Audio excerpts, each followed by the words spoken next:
Welcome to your Friday 1 p.m. news. I'm Tatsing Shongwen. And I am Sarah Poco, and here are your headlines for the past week. Esther Benjamin talks about Monash's future. Battle of the Sexes open mic. World Merit discusses and addresses awareness about its portrayal. And Grad X magazine is here. Stay tuned.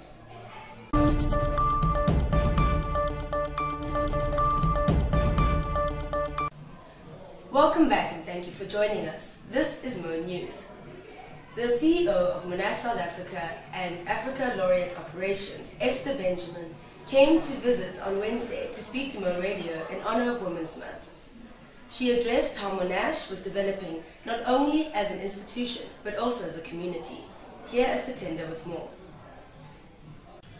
In commemoration of Women's Month, Mo Radio had the opportunity to host the CEO of Monash, Esther Benjamin. In the interview, she highlighted more on what lies ahead for Monash in terms of development, among other important issues. Let's hear what she had to say. Be part of the plan with Laureate now to make things better on campus for the students, to add to what we already are paying for our students. What are some of the plans that you could let us know are coming up in the future? This is such an important initiative and partnership for Laureate. I have had a chance now to work very closely with the top leadership of Laureate based in the United States and around the world. And as you may already know, Laureate is the world's largest higher education organization, 75 universities in 30 countries, 850,000 students, 80,000 staff and faculty. What is the benefit of this kind of network? Well, there's so much that we can leverage. We have the opportunity for our students to study abroad anywhere in the network, whether it's Brazil or China or India.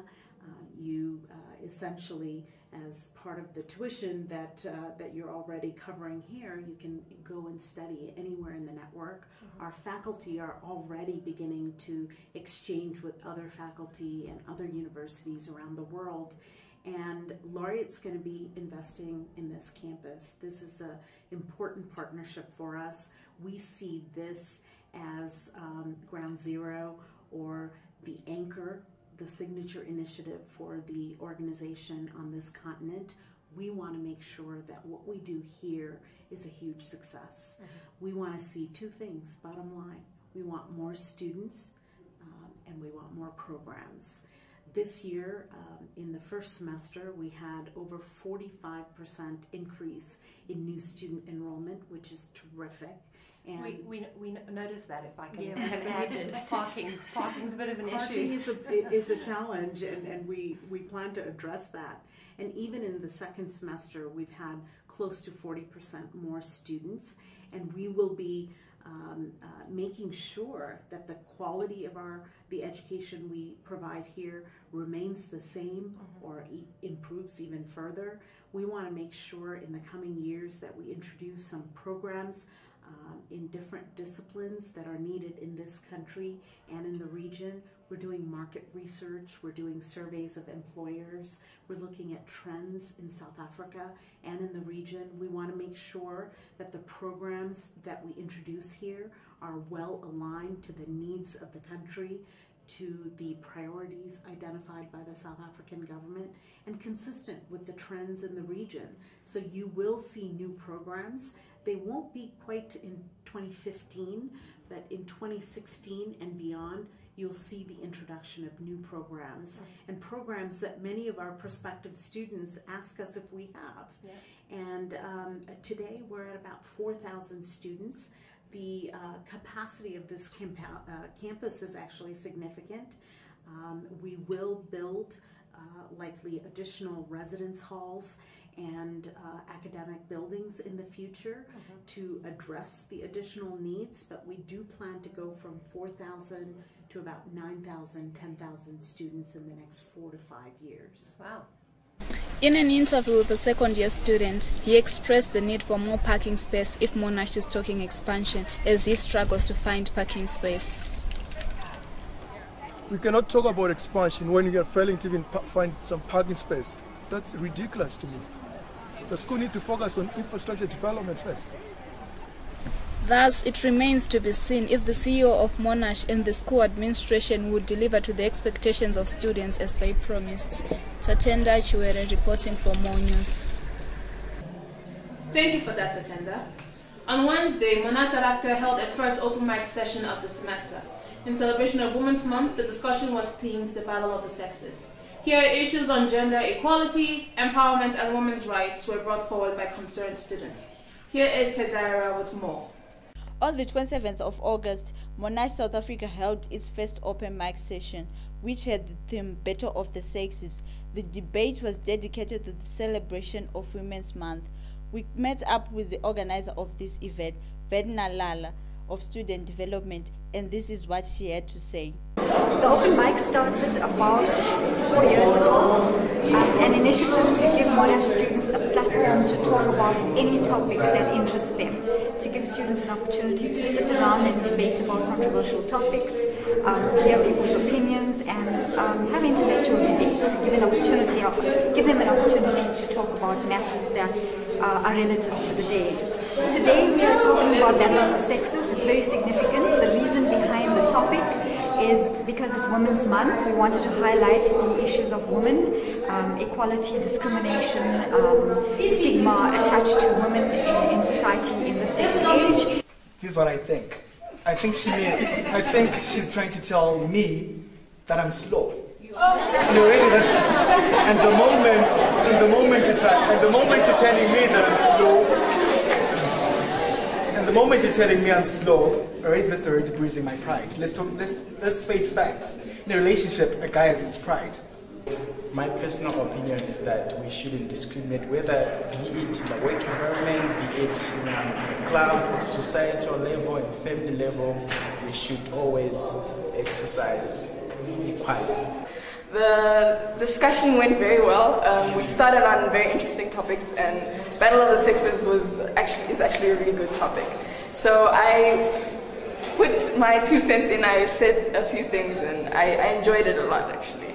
So I think open mic is a good platform. It helps also to broaden your mindset and the things that you think about on a daily basis.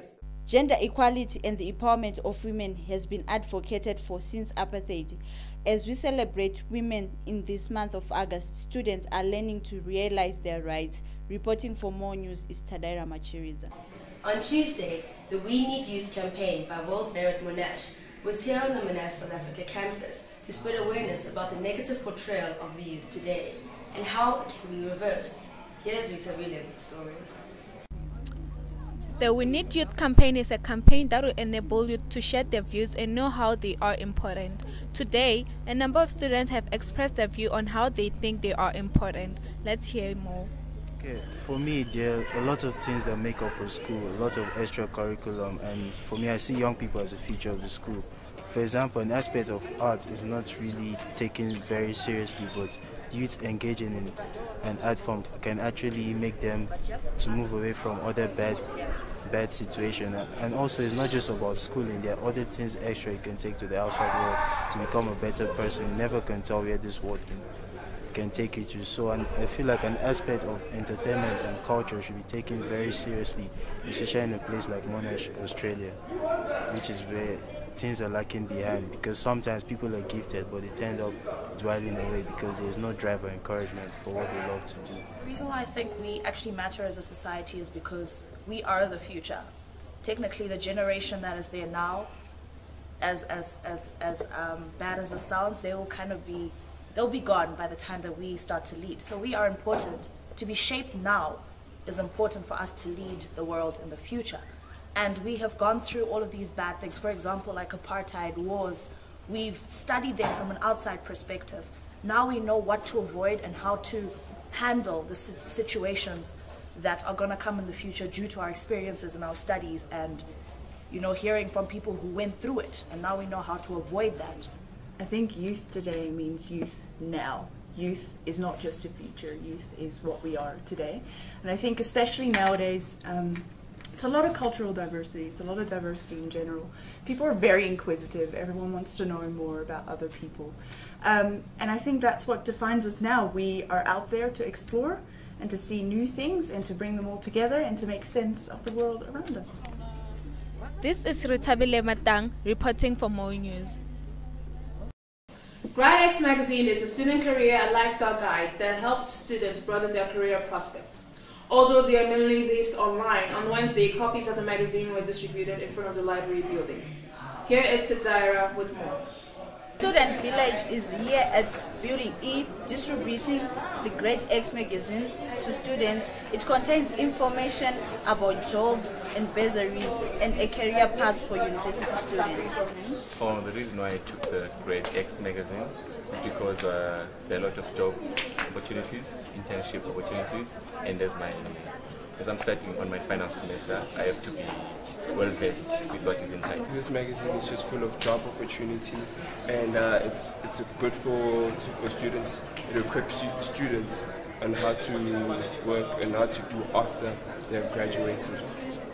Every university you can think of, this magazine has been distributed for every student. So they, so far, everyone has just been loving the book. There's even an online website where we can get this magazine and more information about Grade X and to equip you as a student in the future. I'm going to use the book to see the requirements that are needed for job opportunities and stuff like that, and for information that I need to know what the workplace needs from me in order to be successful after I graduate. How to put together a good CV, how to present myself and sell myself pretty much to the workplace. With the Grade X magazine, final students are happy that they can research more on jobs, opportunities, bursaries and careers. Tadaira Machiriza reporting for More News. Thank you, Tadaira. If you did not get yourselves a copy of the magazine, you can download a digital copy from www.gradx.net.